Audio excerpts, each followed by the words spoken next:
Նյու Յորքի աշխարհահռչակ մետրոյում լուրջ միջադեպ է տեղի ունեցել։ Շարժման ընթացքում գնացքից անսպասելիորեն 3 վագոններ է անջատվել։ Դեպքը գրանցվել է Բրոնքսում, նախապես ասեմ, որ բարեբախտաբար որևէ մեկը չի տուժել։ Ըստ Նյու Յորքի տրանսպորտի վարչության գնացքը ակնթարթորեն կանգ է առել անվտանգության համակարգի ավտոմատ արգելակման շնորհիվ, որը գործում է նմանատիպ արտակարգ իրավիճակներում։ Ուղևորների անվտանգ տեղափոխման համար դեպքի վայր են ուղարկվել հատուկ տարհանման գնացքներ։ Միջադեպի հետևանքով 4-րդ և 5-րդ գծերի երթևեկությունը մի քանի ժամով դադարեցվել է, ինչն առաջացրել է ուշացումներ ամբողջ մետրոյի ցանցում։ Տրանսպորտային վարչությունը հայտնել է, որ վթարի պատճառները ներկայումս հետաքննվում են։ Այժմ տեսնենք, թե ինչի մասին է լինելու մեր այսօրվա հաղորդումը։ Այսօր ձեզ կպատմեմ շաթդաունի վերաբերյալ նոր մանրամասները, շաբաթը սկսվել են նոր անհաջողություններով։ Մինչ Կապիտոլիումում հանրապետականներն ու դեմոկրատները չեն կարողանում համաձայնության գալ, Կալիֆորնիայում փոխնախագահի ավտոշարասյան վրա արգ է պայթում։ Ինչպես նաև այսօր կխոսենք աշխատանք փնտրողների ամենամեծ դժվարության մասին, խարդախությունների ամենատարածված տեսակի մասին, այնպես որ այս հաղորդումը դիտելուց հետո էլ երբեք չեք խաբվի։ Կխոսենք Թրամփի սենսացիոն հայտարարության մասին, որը ցնցել է ողջ աշխարհը, կվերլուծենք այս ամսվանից սկսվող կալիֆոռնիական ընտրությունների վերաբերյալ բոլոր մանրամասները եւ կբացատրենք, թե ինչ ընտրություններ են դրանք։ Իսկ հաղորդման վերջում պատմելու ենք Միացյալ Նահանգների սուրճի սպառման մասին, թվերով, այնպես որ դիտեք հաղորդումը մինչև վերջ։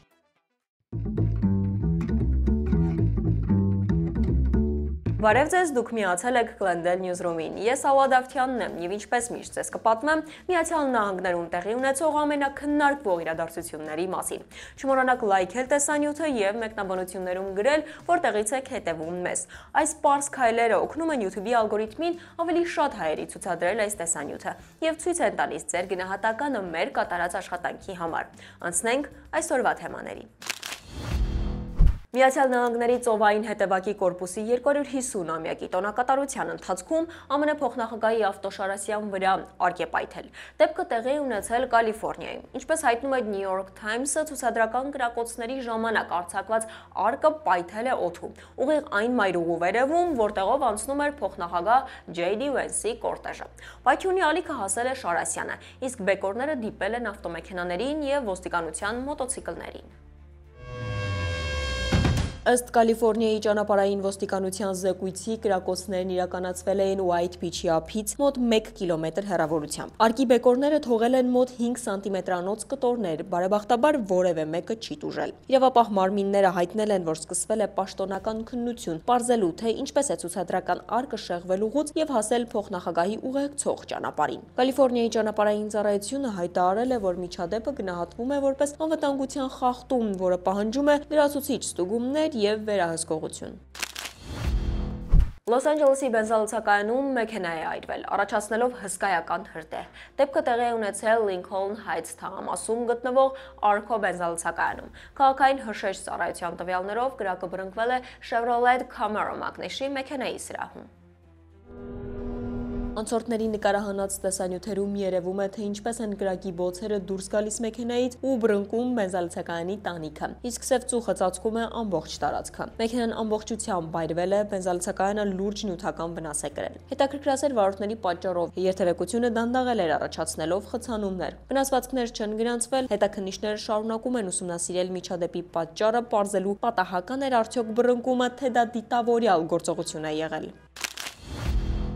Երկրին մոտենում է այս տարվա ամենահզոր ու ամենափայլուն երկնային երևույթներից մեկը՝ Le Mans C2025A6 կիսաստղը, որը վերջին անգամ մեր մոլորակի կողքով անցել է դեռ 7-րդ տարում։ Կիսաստղը ամենամոտը կլինի հոկտեմբերի 21-ին, իսկ ամենափայլուն պահը, որ հնարավոր կլինի դիտել, կլինի Հելլոուինի գիշերը, հոկտեմբերի 31-ից նոյեմբերի 1-ը։ Դրանից հետո Le Mans-ը կրկին կվերադառնա երկրի տեսադաշտ միայն 1350 տարի անց։ Le Mans-ն համարվում է 2025 թվականի ամենափայլուն կիսաստղը, որը կարելի է նկատել հյուսիսային կիսագնդից։ Միևնույն ժամանակ հոկտեմբերի 20-ին երկրին կմոտենա նաև մեկ այլ կիսաստղ, որն իր պտույտը կատարում է յուրաքանչյուր 20,000 տարին մեկ։ Աստղագետները խորհուրդ են տալիս դիտել այս հազվագյուտ երևույթը մայրամուտից մոտ 1,5 ժամ անց, երբ երկինքը բավարար չափով մթնում է։ Այդ ժամանին Le Mans-ն ու Swan-ը երկնքում կերևան որպես վառ, պոչավոր, լուսավոր կետեր, տեսանելի անգամ անզեն աչքով։ Սենատում կրկին տապալվել է կառավարության ֆինանսավորման մասին օրինագիծը, երկարաձգելով կառավարական շաթդաունը, որը շարունակվում է արդեն 3 շաբաթ։ Սա դեմոկրատական կուսակցության կողմից 11-րդ անգամն է, երբ նրանք արգելափակում են հանրապետականների առաջարկը, չհամաձայնելով պետական բյուջեի վիճահարույց կետերի շուրջ։ Ներկայացուցիչների պալատում առաջարկված ժամանակավոր ֆինանսավորման ծրագիրը, որը նախատեսվում էր կառավարության աշխատանքը վերականգնել մինչև նոյեմբեր, հավաքել է ընդամենը 50 կողմ ձայն, անհրաժեշտ 60-ի փոխարեն։ Բոլոր դեմոկրատները քվեարկել են դեմ, մնալով իրենց սկզբունքային դիրքորոշմանը։ Սենատի դեմոկրատական առաջնորդ Չակ Շումերը հայտարարել է. «Մենք սկսում ենք Դոնալդ Թրամփի շաթդաունի հերթական շաբաթը»։ Հանրապետականները կարծես հաշտվել են անգործության հետ, թողնելով, որ միլիոնավոր աշխատավորների եւ միջին խավի ներկայացուցիչների ապահովագրական վճարները շարունակեն աճել։ Ի պատասխան հանրապետականները հայտարարել են, որ հարկային արտոնությունների եւ այլ բյուջետային հարցերի քննարկումը հնարավոր կլինի միայն շաթդաունի ավարտից հետո։ Մինչ այդ կառավարական ճգնաժամը շարունակվում է ազդել դաշնային ծառայությունների աշխատանքի վրա եւ անորոշության մեջ պահել միլիոնավոր ամերիկացիների, ովքեր սպասում են Վաշինգտոնի որոշումներին։ Չնայած տեղական իշխանությունների կտրուկ դեմ արտահայտված դիրքորոշմանը, դաշնային վերաքննիչ դատարանը թույլ է տվել Թրամփին տեղակայել ազգային գվարդիայի ստորաբաժանումներ Օրեգոնի Պորտլենդ քաղաքում։ Որոշումը կայացվել է 9-րդ շրջանի 3 դատավորների կազմով, 2 ձայն կողմ եւ 1 դեմ հարաբերակցությամբ։ Դատարանի այս որոշումը համարվում է Թրամփի համար կարևոր իրավական հաղթանակ, հատկապես այն փուլում, երբ նա փորձում է ընդլայնել դաշնային ուժերի ներկայությունը այն քաղաքներում, որոնք կառավարվում են դեմոկրատների կողմից։ Վերաքննիչ դատարանը բավարարել է արդարադատության նախարարության միջնորդությունը, ժամանակավորապես չեղարկելով Ստորին Ատյանի դատավորի որոշումը, որով արգելվել էր գվարդիայի տեղակայումը։ Այժմ վերաքննիչ դատարանի որոշմամբ Թրամփը կարող է շարունակել զորքերի տեղակայումը Պորտլենդում, մինչև գործը կքննվի վերջնական փուլում։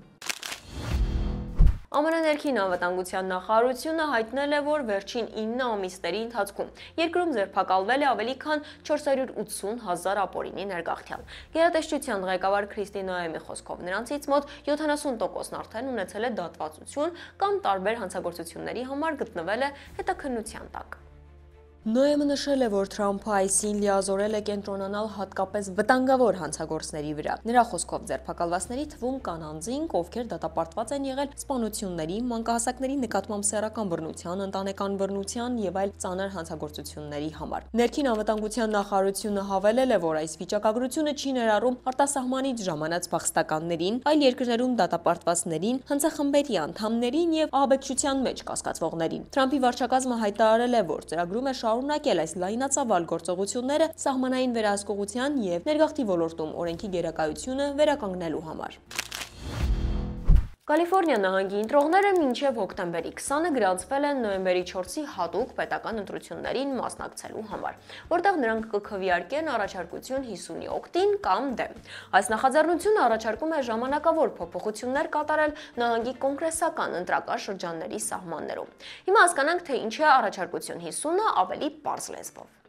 Առաջարկություն 50-ը Կալիֆորնիայի պետական առաջարկն է, որով որոշվում է արդյոք պետք է ժամանակավորապես փոխել նահանգի կոնգրեսական քարտեզները մինչև 2030 թվականը։ Այսինքն, թե որ քաղաքներն ու շրջաններն են մեկ ընտրատարածքում լինելու։ Սովորաբար այս քարտեզը կազմում է անկախ հանձնաժողովը, որպեսզի դրանք չլինեն կուսակցական շահերից ազդված։ Բայց եթե առաջարկություն 50-ը անցնի, ապա 2026-ից մինչև 2030 թվականը այդ քարտեզները ժամանակավորապես կգծեն օրենսդիրները, այսինքն նահանգապետը եւ նահանգային խորհրդարանը։ Այս փոփոխության պատճառը այն է, որ մի շարք հանրապետական ղեկավարությամբ նահանգներ, ինչպես Թեքսասը, Ֆլորիդան եւ Օհայոն, վերջին տարիներին իրենց քարտեզներն այնպես են փոխում, որ դա օգնի իրենց կուսակցությանը ավելի շատ տեղեր վերցնել կոնգրեսում։ Կալիֆորնիայի դեմոկրատ ղեկավարը ուզում է պատասխան քայլ անել իրենց բնակիչների ձայները կշռադատված պահելու համար։ Այո քվեարկելու դեպքում կնշանակի, որ Կալիֆորնիան 2026, 28 եւ 30 թվականների ընտրությունների ընթացքում կօգտագործի տեղական կառավարության կողմից գծված նոր քարտեզները։ Իսկ անկախ հանձնաժողովը կվերականգնի իր լիազորությունները 2030 թվականի մարտահամարից հետո։ Իսկ ոչ քվեարկելը կնշանակի, որ ներկայիս քարտեզները կմնան ուժի մեջ մինչև հաջորդ պաշտոնական վերաշրջանագրումը 2030 թվականից հետո։ Քաղաքական առումով հարցը արդեն մեծ ուշադրություն է գրավում, վերջին հարցումներից մեկի համաձայն մոտ 51%-ը կողմ է առաջարկություն 50-ին, 34%-ը դեմ, իսկ 15%-ը դեռ չի որոշել։ Դեմ հանդես եկողներն, այդ թվում նախկին նահանգապետ Արնոլդ Շվարցնեգերը, այն անվանում է իշխանության յուրացում, պնդելով, որ այս նախաձեռնությունը թույլատնում է անկախ հանձնաժողովի դերը, որը ստեղծվել էր հենց կուսակցության ազդեցությունը կանխելու համար։ ԱՄՆ-ի գործազրկության եւ դժվարությամբ աշխատանք գտնելու ֆոնին աճում է կեղծ աշխատանքային հայտարարությունների ալիքը, որոնք տարածվում են նույնիսկ հեղինակավոր հարթակներում՝ LinkedIn-ում, Indeed-ում եւ ZipRecruiter-ում։ Եթե համավարակի տարիներին խարդախները խոստանում էին հեշտ եկամուտներ, ապա այժմ նրանք ստեղծում են գրեթե իրական էջեր, օգտագործելով գողացված կորպորատիվ էլեկտրոնային փոստեր եւ լոգոներ։ Նույնիսկ փորձառու մասնագետները երբեմն չեն նկատում վտանգը, մտածելով, թե դիմում են իրական ընկերության։ Մարդիկ իրենց անձնական տվյալները փոխանցում են աշխատանքի ընդունման փաստաթղթերը լրացնելու համար։ Արդյունքում շատերը կարծում են, որ դիմում են բանկերի կամ տեխնոլոգիական ստարտափներում աշխատելու համար։ Այնինչ դառնում են լավ հաշվարկված եւ պլանավորված կեղծիքի զոհ։ Խարդախները պահանջում են սոցիալական ապահովագրության համարները, բանկային տվյալները, առաջարկում են մասնակցել հեռավար հարցազրույցների, որոնց միջոցով դիմողի համակարգչում ներբեռնվում է վնասակար ծրագրեր, անձնական տվյալները գողանալու եւ այլ խարդախություններ անելու նպատակով։ Ամենատարածված սխեման այն է, երբ այսպես կոչված գործատուն առաջարկում է հեռավար աշխատանք, պարտադրելով նախապես գնել թանկարժեք սարքավորում, իբր հետագայում փոխհատուցելու պայմանով։ Նրանք ուղարկում են կեղծ չեք, խնդրում ավելցուկը վերադարձնել, քանի որ չեկը կեղծ է, ոչ մի գործարք չես կարող դրանով անել։ Լավագույն դեպքում կարող է տուգանվես, վատագույն դեպքում ձերբակալվես կեղծարարության համար։ Իսկ խարդախները քեզ մեղադրում են իրենց գումարը յուրացնելու մեջ, սպառնալով դատի տալ։ ԱՄՆ Դաշնային առևտրի հանձնաժողովի տվյալներով միայն այս տարվա առաջին կեսին նման կիբերխարդախությունների դեպքերը աճել են 19%-ով, իսկ ընդհանուր վնասը գերազանցել է $300 միլիոն։ Մեկ զոհի հաշվով միջին կորուստը շուրջ $2000 է կազմում։ Մինչև թողարկման մյուս նորություններին անցնելը տեսնենք, թե ինչ է հրապարակվել մեր Facebook-յան էջում։ Դոնալդ Թրամփի նախաձեռնությամբ նոր շուրջ 8000 քառակուսի մետր մակերեսով հանդիսությունների մեծ դահլիճ կառուցելու նպատակով մեկնարկել են Սպիտակ տան արևելյան թևի մասամբ քանդման աշխատանքները։ Շինարարությունը ֆինանսավորվում է մասնավոր միջոցներով հայրենասերների, ամերիկյան ընկերությունների եւ Թրամփի անձնական ներդրումների հաշվին։ Արևելյան թևը, որը կառուցվել է դեռ 1902-ին, արդեն մի քանի անգամ վերակառուցվել է, սակայն վերջին տասնամյակներում այս նախագիծը դառնալու է Սպիտակ տան ճարտարապետական տեսքի ամենախոշոր փոփոխությունը։ Այն բանից հետո, երբ Քենթաքիում 2018-ին ընդունվեց օրենք, ըստ որի բաժանվելու դեպքում երեխաների խնամակալությունը ավտոմատ անցնում է ոչ թե մի ծնողին, այլ միաժամանակ երկու ծնողներին, ամուսնալուծությունների թիվը վերջին տարիներին մոտ 25%-ով նվազել է։ Նոր կանոնները, որոնք հետո որդեգրեցին նաև մի քանի այլ նահանգներ, ըստ Wall Street Journal-ի, օգնել է ընտանիքներին ավելի հանգիստ լուծել վեճերը։ Դոնալդ Թրամփը սենսացիոն հայտարարություն է արել, նշելով, որ Միացյալ Նահանգները ունի գաղտնի զենք, որի գոյության մասին աշխարհում գրեթե ոչ ոք չգիտի։ Նրա խոսքով, այդ զենքի արտադրությունը սկսվել է մոտ 4 տարի առաջ, երբ նա նախաձեռնել է ամերիկյան զինված ուժերի ամբողջական վերակազմավորումը։ Թրամփը հրաժարվել է բացահայտել, թե ինչ զինատեսակի մասին է խոսքը, բայց ընդգծել է, որ այն կդառնա անսպասելի եւ հզոր պատասխան բազմաթիվ երկրների համար։ Եթե ձեզ հետաքրքիր են նման նորությունները եւ ցանկանում եք մշտապես լինել տեղեկացված, ապա անպայման հետևեք մեր Facebook-յան էջին։ Մենք ամեն օր ձեզ համար պատրաստում ենք կարևոր եւ վստահելի տեղեկատվություն, հակիրճ, պարզ ու հետաքրքիր ձևով։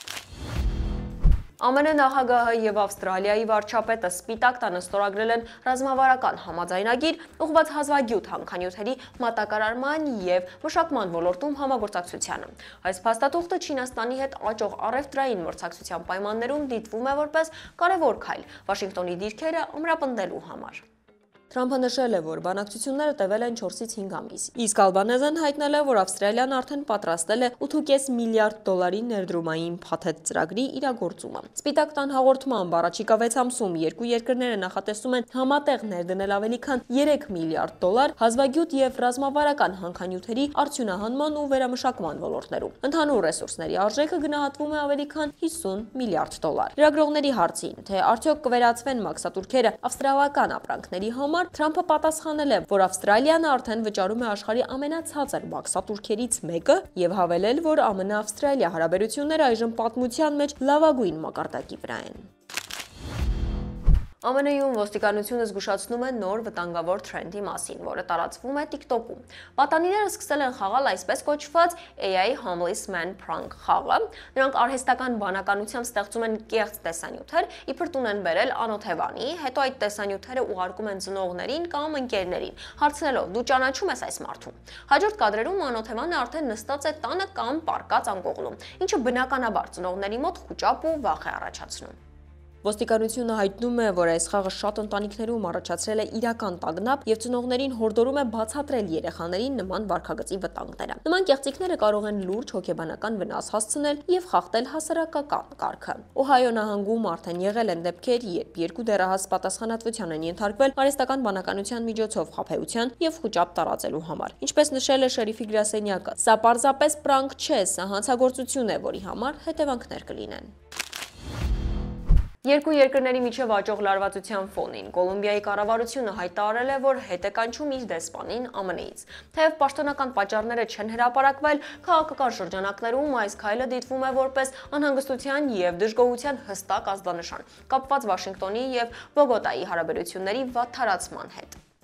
Դիվանագիտական աղբյուրները հայտնում են, որ վերջին ամիսներին կողմերի միջև աճել են տարաձայնությունները Կոլումբիայի ներքին հակամարտությունների կարգավորման գործընթացում ԱՄՆ-ի հետ համագործակցության շուրջ։ Այս որոշումը կարող է դառնալ երկու երկրների հարաբերությունների լուրջ փորձություն, քանի որ Լատինական Ամերիկայում Կոլումբիան երկար տարիներ համարվել է ԱՄՆ-ի հիմնական դաշնակիցներից մեկը։ Շուտով Լոս Անջելեսի շրջանի այգիները կվերածվեն իսկական հելոուինյան աշխարհների։ Շրջանի զբոսայգիների եւ հանգստի վարչությունը պատրաստվում է անցկացնել իր ավանդական անվճար տոնական միջոցառումը Trick or Treat Village-ը։ Այս տարվա տոնակատարությունը կանցկացվի հոկտեմբերի 22-ից 31-ը, ընդգրկելով շրջանի 59 այգի։ 10-օրյա այս տոնավաճառի ընթացքում զբոսայգիները կդառնան թեմատիկ տարածքներ, որոնք լցված կլինեն կենդանի երաժշտությամբ, հագուստների մրցույթներով, դդմի փորագրությամբ, ձեռագործությամբ, խաղերով եւ անվճար քաղցրավենիքով։ Յուրաքանչյուր այգի կունենա իր առանձնահատուկ ձևավորումն ու ծրագիրը, հնարավորություն տալով բնակիչներին նշելու Հելոուինը իրենց թաղամասերում, ուրախ ու անվտանգ մթնոլորտում։ Կազմակերպիչների խոսքով այս ամենի նպատակը ընտանեկան, մատչելի եւ անվտանգ տոնակատարություն կազմակերպելն է, որը կխթանի համայնքային միասնությանը։ Մասնակիցներին հորդորում են գալ հատուկ հանդերձանքով, մասնակցել խաղերին, վայելել ֆիլմեր ու պատմություններ։ ԱՄՆ-ում սուրճ եւ թեյ խմելու մշակույթը վաղուց դարձել է ազգային առանձնահատկություն, արտացոլելով ոչ միայն ճաշակի, այլև սոցիալական սովորությունների տարբերությունը։ Սուրճը իր էներգիա հաղորդող ազդեցությամբ ամերիկացիների առավոտվա անբաժան մասն է, մինչդեռ թեյը իր առողջարար համբավով ավելի տարածված է հարավային նահանգներում եւ երիտասարդների շրջանում։ ԱՄՆ-ում սուրճը շարունակում է մնալ ամենատարածված ըմպելիքը ըստ National Coffee Association-ի։ Ամերիկացիների շուրջ 66%-ը ամեն օր խմում է գոնե մեկ բաժակ սուրճ։ Սա ամենաբարձր ցուցանիշն է վերջին տասնամյակում, համեմատած 2015-ի 57% արդյունքի հետ։ Միջինում յուրաքանչյուր ամերիկացի, ով սուրճ է խմում, օգտագործում է օրական մոտ 3 բաժակ, իսկ տարեկան շուրջ 400 միլիարդ բաժակ, ինչը համարժեք է մոտ 1.6 միլիարդ կիլոգրամ սուրճի սպառման։ Թեյի սպառումը շատ ավելի քիչ է։ Tea Association of the USA-ի տվյալներով ամերիկացիները տարեկան խմում են մոտ 84 միլիարդ բաժակ թեյ, եւ միայն 10%-ն է այն նշել որպես ամենօրյա հիմնական խմիչք։ Այնուամենայնիվ, թեյի շուկան վերջին տարիներին աճում է 2000 թվականից աճելով շուրջ 20%, հատկապես սառը թեյերի ոլորտում, որը կազմում է ընդհանուր սպառման 75-ից 78%։ Միաժամանակ էներգետիկ խմիչքների բաժինը վերջին 5 տարում աճել է, հասնելով 12%-ի, ինչը ցույց է տալիս երիտասարդ սերնդի նոր նախասիրությունները։ Տարածաշրջանային տարբերությունները նույնպես նկատելի են։ Սուրճը ամենաշատը սպառվում է Նյու Յորքում, Սիեթլում եւ Բոստոնում, մինչդեռ թեյը առավել տարածված է Ֆլորիդայում, Ջորջիայում եւ Քարոլինայում։ 2024-ին թեյն արդեն գերազանցել էր սուրճին 30 նահանգում, սակայն ընդհանուր շուկայում սուրճը դեռ մոտ 6 անգամ ավելի մեծ շրջանառություն ունի։ Սուրճի արդյունաբերությունը ԱՄՆ-ում տարեկան գնահատվում է մոտ 110 միլիարդ դոլար, ինչը այն դարձնում է երկրորդ խոշորագույն սպառողական ապրանքային շուկան ջրից հետո։ Թեյի շուկայի տարեկան շրջանառությունը մոտ 13 միլիարդ դոլար է, սակայն աճի տեմպերով այն գերազանցում է սուրճի շուկային տարեկան միջինում 4.5%։ Սուրճը դարձել է աշխատանքի ու ուսման ուղեկից, հանդիպումների եւ հասարակական շփումների անբաժան մաս։ Թեյը թեև ավելի դանդաղ տեմպերով, սակայն վստահորեն ընդլայնում է իր լսարանը, հատկապես առողջ ապրելակերպի կողմնակիցների շրջանում։ Վերջին տարիների տվյալները ցույց են տալիս, որ ապագայում երկու խմիչքներն էլ կշարունակեն զարգանալ, յուրաքանչյուրը իր ձևով, արտահայտելով ամերիկյան կենսակերպի բազմազանությունն ու փոփոխվող նախասիրությունները։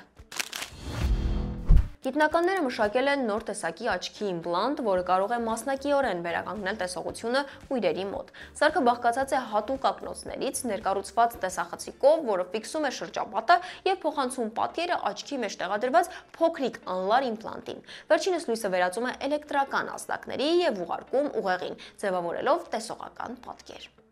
Փորձարկումների արդյունքներով իմպլանտը օգնել է մասնակիցների 81%-ին, ովքեր տառապում էին տարիքային մակուլյար դեգեներացիայից։ Դա տեսողության կորստի ամենատարածված ձևերից մեկն է։ Գիտնականներ այս հայտնագործությունը գնահատում են որպես կուրության բուժման իրական շրջադարձային քայլ, որը ապագայում կարող է փոխել միլիոնավոր մարդկանց կյանքը։ Մոնտանա նահանգի 24-ամյա բնակիչը դարձել է իրական հերոս։ Առավոտյան տղամարդը, երբ դուրս է եկել խանութից, նկատել է ավտովեքենա, որը առանց վերահսկողության պտտվում է կայանատեղիում։ Սկզբում մտածել է, թե վարորդը կատակում է, սակայն շատ չանցած նկատել է, որ դուռը բաց է, իսկ վարորդը ընկած է գետնին։ Առանց վարանելու Մարկուսը վազել է դեպի մեքենան եւ կարողացել կանգնեցնել այն, նախքան այն կբախվեր մոտակայքում կայանած այլ մեքենաների։ Դրանից հետո նա զանգահարել է շտապօգնություն եւ մինչեւ բժիշկների ժամանելը մնացել վարորդի մոտ։ Բժիշկների տվյալներով վարորդի վիճակը այժմ կայուն է եւ նա աստիճանաբար ապաքինվում է։ Օրվա հերոսը միջադեպի ժամանակ վնասել է իր ոտքը։ Եթե դեռ չեք հասցրել դիտել մեր նախորդ թողարկումը, ապա կարող եք անցնել հղումով, որը կհայտնվի ձեր էկրանին։ Ցանկանում եմ նշել, որ մեր թիմը բարձր է գնահատում ձեր լայքերը ու աջակցությունը։ Դա իսկապես օգնում է մեր նախագծի առաջխաղացմանը։ Այսօրվա համար պատրաստել էինք այսքանը։ Կհանդիպենք վաղը ժամը 5:30-ին։ Ցտեսություն։